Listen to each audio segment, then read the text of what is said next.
The Ducky 1. Is this the one you need? I'm Rio Gion and welcome to Rio Gion Keyboards.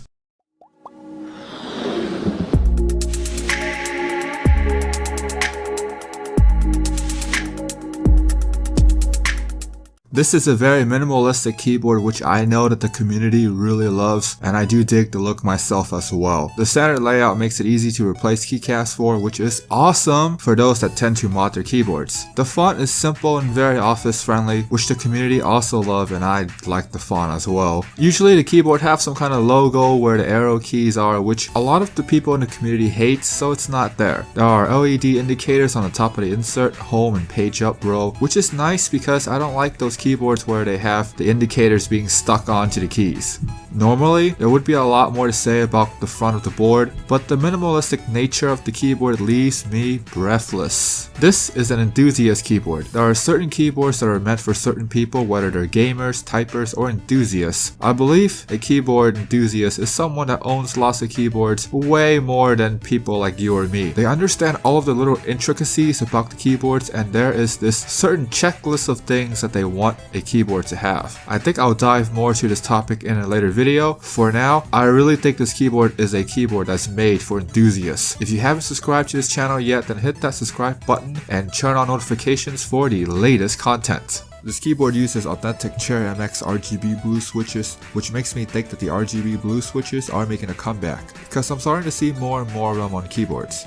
The lights are inside the switch, so I don't feel like I'm hitting the lights whenever I press the keys. The good thing about Cherry switches is that they're proven to last a long time, because they're made from a reputable company. There's a certain level of trust when someone buys a Cherry switch keyboard. However, do keep in mind that the Cherry MX RGB blue switches have their share of problems during their initial release that forces a cancellation. The switches are reported to be non-functional or inconsistent, even sometimes both. The good news is that this is a long time ago during the initial release of the K70 RGB keyboards when it still has that tramp stamp logo. I believe that all of the issues were fixed, so they decided to bring back the RGB blue switches, which is fantastic because I personally like the switch a lot.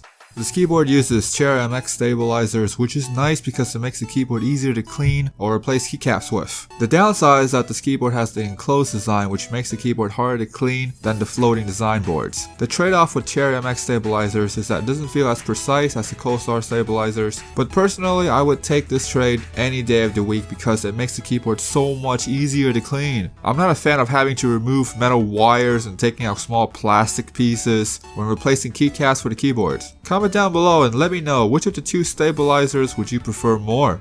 This keyboard uses thick ABS double shot keycaps, which is awesome because it feels so much more premium than the thin ABS keycaps that we get with the typical big name gaming keyboards. I know that to most people, they won't even notice it, or if it's their first keyboard or they're used to the keyboards like the ones from the big name companies. But higher quality keycaps means that the keyboard will look fresh for a long time to come. The thin ABS caps have this glossy look to them after a while of using, while these keycaps will remain fresh for quite some time. Coming from someone that uses a variety of keyboards, I really like the fact that they step up and use higher quality keycaps. I really want big name keyboard manufacturers to start using higher quality keycaps for the keyboards. This goes back to the checklist of things that makes this keyboard an enthusiast keyboard.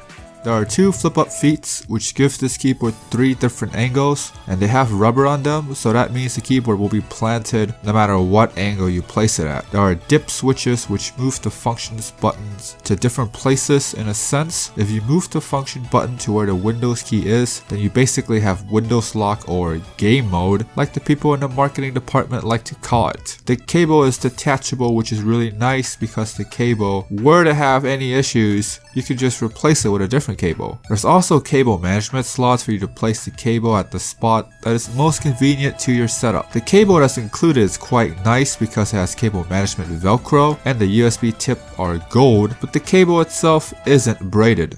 The lighting modes for this keyboard is quite unique because it doesn't have software, and the style of setting the lighting modes for this keyboard is patented by the company, which is a little fun fact. The lights are not as bright as I would hope for when comparing them to other keyboards in the market. The way how you change the lighting mode is through the function and the F keys, which is something that's gonna get some time getting used to. There's potentially lots of customization options for this keyboard, but the learning curve to get the things that you want to do is something that can turn off a lot of people. If you have been using the keyboard for a long time, then things would just come naturally to you. But if you're someone that's completely new, then it's going to take some time to master how the functions work and what to do. For example, if you want to have individual keys lit to certain colors you want, you have to hold the function plus print screen and start recording mode, then use cap locks plus F5, 6, or 7 to swirl the colors, then hit the keys that you want the colors to be set. I get it. It's gonna get easier over time, but this process of setting up the lights is not for everyone. I can tell that there will be people that are put off by the learning curve and just give up on the keyboard because they want something that's more of a turnkey process. For those that can put up with the learning curve, you are rewarded with onboard memory system, saving your settings wherever you go. And you can macro almost every single key. Of course, there's a learning curve for that as well.